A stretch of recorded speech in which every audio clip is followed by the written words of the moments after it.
ঝিনাইদহের মহেশপুরে নারী football match চলাকালীন দর্শকের হামলায় খেলোয়াড়সহ ৩ জন আহত হয়েছেন। শুক্রবার বিকেলে উপজেলার মান্দারতলা মাঠে মান্দারতলা যুব সংঘের আয়োজনে এই প্রীতি নারী ফুটবল ম্যাচ অনুষ্ঠিত হয়।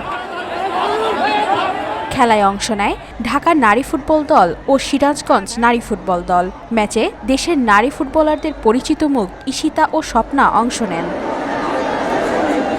স্থানীয় সূত্রে জানা যায়, খেলা শুরুর 10 মিনিটের মাথায় মাঠের দর্শকদের মধ্যে উত্তেজনা শুরু হয়। পরে কিছু উত্তেজিত দর্শক মাঠে ঢুকে খেলোয়াড়দের লক্ষ্য করে এগিয়ে আসে।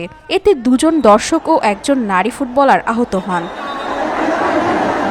খেলায় বিশৃঙ্খলা ছড়িয়ে পড়লে আয়োজকরা ম্যাচটি বন্ধ ঘোষণা করেন। খবর পেয়ে মহেশপুর থানা পুলিশ ঘটনাস্থলে গিয়ে পরিস্থিতি নিয়ন্ত্রণে আনে।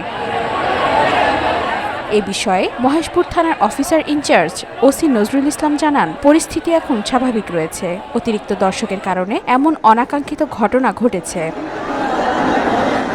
নিউজ ডেস্ক, আজকাল।